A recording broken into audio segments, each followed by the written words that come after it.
Let me give you my 10 reasons to re-elect President Donald Trump, starting with jobs. First off, under his leadership, the unemployment rate sank as low as 3.5%, the lowest in 50 years. When it comes to blacks, Latinos, Asians, we had the lowest unemployment rates in recorded American history. And then you talk about the economy.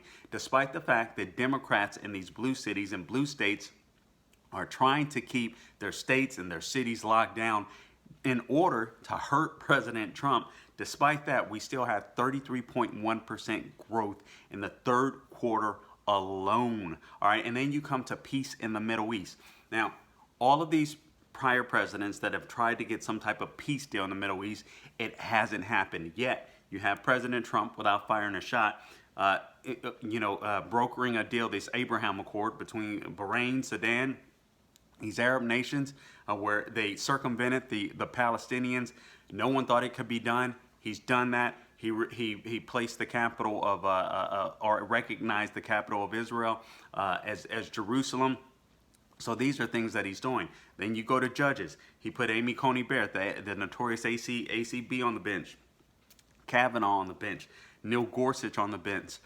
These were people that were on lists, constitutionalists that aren't playing the Democrat-Republican game, but they're playing the Constitution game, and he put them on the bench. When it comes to abortion, he's the most pro-life president ever. When he first got into office, he reversed Obama's Mexico City policy, and that way, what that did basically was made sure that organizations working overseas couldn't get American funding if they were going to be performing abortions or promoting abortions overseas. So that's something Obama was doing, just evil stuff there. And then free speech. This guy's an advocate for free speech, whether it's with big tech, whether it's in the media. This guy is fighting for our right, our First Amendment right, to be able to speak our minds freely as Americans, despite the fact that the left is trying to censor us via media, via big tech, so on, etc. When it comes to taxes, listen, he's put more money back in our pockets by cutting taxes. Don't listen to these liars that say he's cutting taxes for the rich. Listen, everyone benefits when taxes are cut. It's as simple as that. The government doesn't own our money. The government doesn't own our time. The government doesn't own our lives. When we earn money, we have a right to take that money that we've earned. So the government and the Democrats trying to pretend as if we owe them something. No, they work for us. So we should try to pay as little taxes as possible. I have no problem with that. When it comes to immigration, the border walls are going up. He's got most of that completed.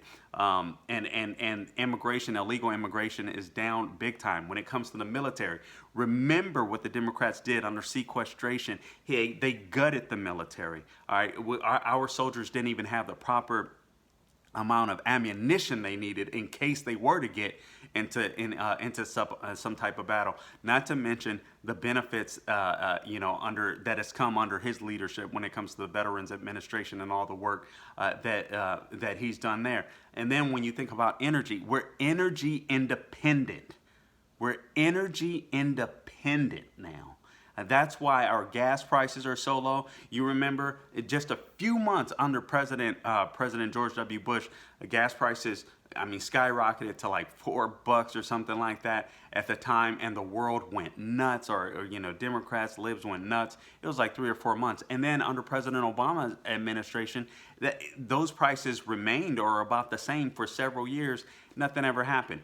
President Trump gets in, our gas prices are low, our electricity bills are low because we are now energy independent. And also another thing that he's doing is fighting for education. He's fighting for those of you parents that can't afford to go out and afford these rich private schools like Gavin Newsom's kids or like Barack Obama's kids.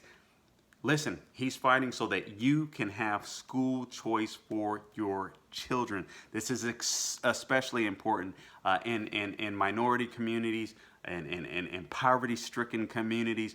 This is very important that these children can get the best education possible. President Trump is fighting for that. I think that goes hand in hand, honestly, with what he's doing or what he's done or what he's doing for the black community, specifically when it comes to opportunity zones, allowing investors to come in, incentivizing investors to come into black and urban communities in order, and invest there in order to provide jobs, criminal justice reform, funding historically black in colleges and universities, so they don't have to come back begging every year for funding. These are just some of the things that President Trump has done, and in my opinion, it makes it. I cannot wait to pull the trigger for President Trump. So election day, these are some of the reasons why you should re-elect President Trump. Don't listen to the media. It's sad. It's sad. Sean Hannity has said it plenty of times, but the media is straight up dead as it existed. So you're going to have to read, or you're going to have to do the research for yourself and find out what this president has done. Because when you get past the Russia collusion hoax, when you get past the Ukraine impeachment hoax, when you get past the fact that the left has weaponized COVID-19, you find out that this president has done a damn good job. All right, guys, until next time, don't grow weary doing good. God bless.